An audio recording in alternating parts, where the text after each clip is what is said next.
Hey everybody, welcome to New York State Manufacturing Now, the podcast that's powered by FuseHub. I'm your host, Steve Melito.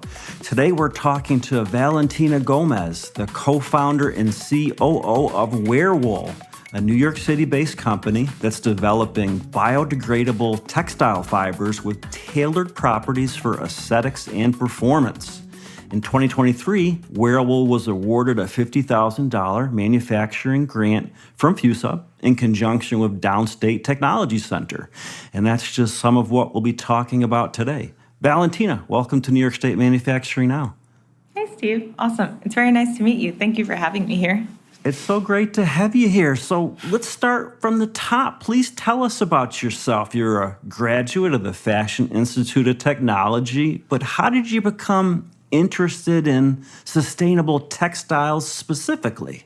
Yeah. So I guess I became passionate in textiles since I was a child, baby, actually. I grew up in Colombia, and my family owned and operated a denim mill in Colombia.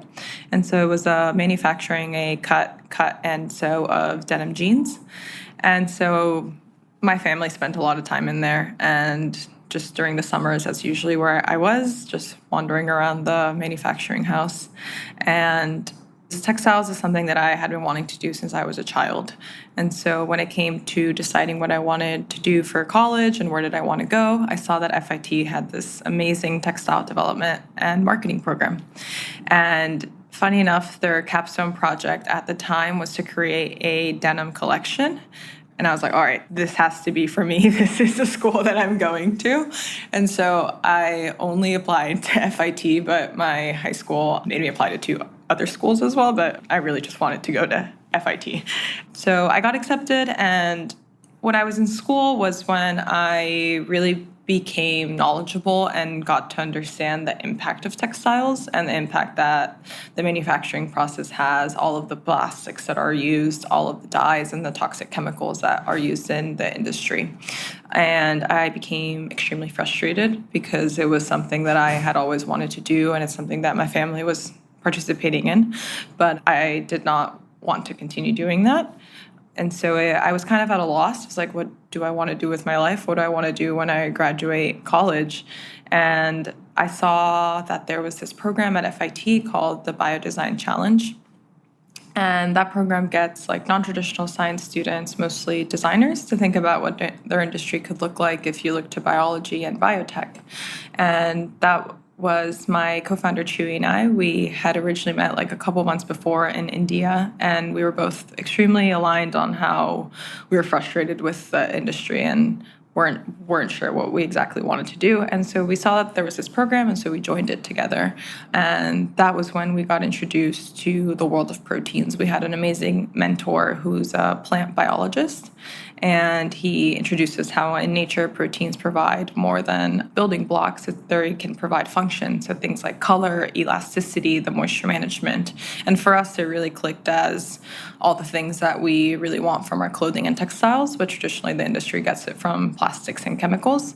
And we're like, okay, how can we map these proteins into textile fibers? And that was when the original path began. That is great. And obviously most people, myself included, hear the word proteins and think of food. Yeah. So there's this whole Totally. whole other application, right? Yeah, I think that's how I thought about it as well prior. So Yeah. So I read on your website that your technology, quote, mimics nature and doesn't use plastic or dyes. So to the extent that you can, without giving away any trade secrets, how does it all work? Yeah, so our team is really inspired by the way that nature can create function and color, and a lot of that is through protein structures. And so the way that our process works is that we first identify a function that we are looking to map into textile fibers. So let's say like some of the pink color proteins and fibers that you see on our website, that original protein was found in a discosoma coral. And so there's a DNA sequence that will code for that beautiful pink color. And so what our team does is we'll grab that DNA sequence, we'll engineer it so the protein can withstand different temperatures, different pHs, all the things that our textiles have to go through. And then we'll insert that protein into a bacteria, and then we grow it in a fermentation process similar to the way that beer is made. And then we'll purify the protein, and then we're left with this like beautiful pink color. And then we'll use an enzyme to cross-link it to our base biopolymer, which is a mixture of plant-based proteins and polysaccharides. And then you get like this goo, which is called the dope, that has our plant-based proteins in it and these beautiful pink colors. And so it's already all mixed together, and the enzyme acts like a glue that has put it all. And then we will make the fibers in a wet spinning process. So the same way that like a lyocell is made, like a bamboo fiber is made, traditionally that process uses like very harsh solvents, really harsh chemicals. So there's a lot of like water treatment that has to happen. But what we do is that we use the same infrastructure that process needs, but we don't use any of those harsh solvents that the industry traditionally is using. So our process can plug directly into that infrastructure, but without having to use those solvents. So then when the fiber's made, it already has that like beautiful pink color, so we can cut out the dyeing process completely from the supply chain. Excellent. And again, playing word association, you mentioned the word polymer, and I always think about plastics. And lately I've been reading about microplastics, and I've become concerned about their pervasiveness and what we eat and drink. And this seems like something you might be concerned about too, but I'm wondering if you could tell us more about plastics in the fashion industry. Yeah, I mean, microplastics are everywhere. They've like been found in Antarctica now. They've been found in human placenta. So they're really found everywhere now. It's very scary. And so I think that right now for microplastics in the fashion industry, it like contributes to 35% of oceans microplastics. And so they're really found everywhere. And I think what a lot of people don't realize is that the fibers and the raw materials themselves is what makes up 60 to 80% of a product's impact. So just by choosing a different fiber, that's where a lot of your impact is coming from. Sure. Let's switch gears and talk about Werewool, the company, a bit. By the way, I love the name. I always think of the old Warren Zevon song, Werewolves of London. But where did the name come from, if you don't mind my asking? Yeah, of course. So from the Biodesign Challenge, one of the challenges that we joined was an animal-free wool challenge. And that year, it was sponsored by Stella McCartney. She's a very popular fashion house. And so we delved into this animal-free wool challenge. And when we were originally looking at proteins, we were looking at proteins that self-assemble. And there's this protein called tubulin that's found abundantly in our bodies. So our first prototype we tried to make out of our proteins that are found in ourselves. So we like did cheek swabs and stuff. And that's where the name Werewool comes from, because it's like we are wool. All right. We're trying to make wool from our own proteins that are found in our bodies, but definitely not doing that anymore. It was just an initial wild thought that we had. That's a great name. And you've got 4 co-founders, which to me seems like a lot. So what are the roles that everybody plays? Yeah, so we're actually 5 co-founders in total. I think today there's just Chewy and myself who are active in the company. The other 3 co-founders are on our scientific advisory board. So we have Helen Liu, who's the chair of biomedical engineering at Columbia. She helped us out tremendously when we were starting off. She let us work in her lab, let us work with some of her PhD students, and then as well as Ali Obermeyer from chemical engineering at Columbia. Ali still meets with our team every single week. She's very active. And then Thean Shiros, who was our professor at FIT, and she was the one who actually brought us over to Columbia after we had proven out more data. And she was our chief science officer for the last few years, and then now she's stepped into more of a scientific advisory role. And then for Chewy, she's our CEO, and she's my partner in crime. And I'm more on the operations side of everything. Sure, it's a strong team. Yeah. As I mentioned at the top of the podcast, Werewool and the Downstate Technology Center were awarded a $50,000 fuse hub manufacturing grant in 2023. How did that grant help you to advance your technology? Yeah, I mean, that grant was tremendous for us. I think we used it to purchase some equipment that we very much needed in our lab. And so one of them was an autoclave, which really helps us keep everything sterile in our process. Prior to that, we were having some contamination issues. And so having an autoclave in-house has really allowed us to keep everything sterile and keep all our experiments running more seamlessly. The other piece I bought, which is super helpful for us, was a spectrophotometer, which is like a standard piece of equipment that's used in the industry for measuring color. And so that allows us to see for the proteins that we're putting in our fibers if we're achieving consistent color, because that's something that's extremely important in fashion. They ask for this one specific color, and if it's a little bit off, they're like, no, that's not going to work for us. And so that's allowed us to really show the data that we can achieve the consistent color.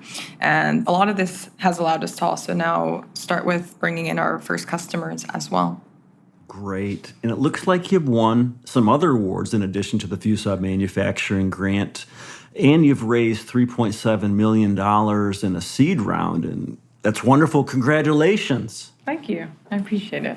Can you tell us more about raising money? And I'm asking for all of the startups out there who are listening. And any advice you have, I think, would be most welcome. Yeah, I definitely think that raising money is a journey. And I think there's its ups and downs, and part of it as a startup and as a young company is that it never truly ends. I think the minute you close a round, you have to also start prepping for your next round because the process takes time. And I think it also takes time because you want to find the right partners. I think you want to find the people that are aligned with your company's mission, who are there for you to support the milestones that you have and are not looking for you to cut corners in certain places, and also align with your own timelines. Because I think as a startup in the material space, the timelines are much longer than what it is for an app or a SaaS sort of company. And so there's a lot of VCs that will have a very misaligned timeline for when they need their returns back. And so it's really finding the right partners that understand your mission, your timelines, and are there to support you. That's good advice. What's the status of Werewool's technology today? For example, is it fully mature and available for sale? Are you still making some enhancements, looking for contract manufacturers? Where's everything at? Yeah, so really exciting. Right now, we have kicked off our first pilot program. So we've delivered samples to our first brand, and so we have our first bit of revenue, which is a huge milestone for us. Congrats. Yeah, thank you. And I think these pilots that we're kicking off right now are extremely valuable to us. They are providing us with valuable data and feedback on our fibers. So they're analyzing them, seeing how it goes through a yarn spinning process. And I think that really informs our team on the direction that we need to take, the tweaks that we need to make. And so that's on our colored fibers. And then now we're also really excited developing our second product. So we're developing the world's first biodegradable spandex. So we're imparting stretch into our base biopolymers now, which there's such a big issue with putting spandex in our clothing with recycling, with degradation. So it allows for future garments that are made with this type of fiber to be made without having to blend it with a cotton spandex blend. You can then just use the Werewool fiber that already has the stretch built in. So I think it'll be a huge breakthrough for the industry. That's great. So how can somebody contact you if they want to know more about Werewool and your technology? What's the best way for them to do that? Yeah, so we have on our website werewool.bio, bio as in biology. We have a reach out page. So our email is hello@werewool.bio. We look through that every single day, and I think people reach out for jobs, for interviews, and so you can use that for anything really. Also, I'm on LinkedIn, so I'm always happy to meet with people. They just reach out and connect. Excellent, exciting times. Valentina Gomez, thank you so much for being part of New York State Manufacturing Now. Thank you so much, Steve. It was great talking with you. You too. So we've been talking to Valentina Gomez, who's the co-founder and COO of Werewool, a New York City-based company that's developing biodegradable textile fibers with tailored properties for aesthetics and performance without the plastics and the dyes. It's a truly innovative technology. And if you like innovations, I have a special invitation for you. Join FuseHub for the New York State Innovation Summit in Syracuse on October 28th and 29th. It's an event you won't want to miss as either an exhibitor or an attendee. To learn more, go to nysinnovationsummit.com. And if you didn't get that URL, don't worry, just email us at info@fusehub.com. So on behalf of FuseHub and New York State Manufacturing Now, this is Steve Melito signing off.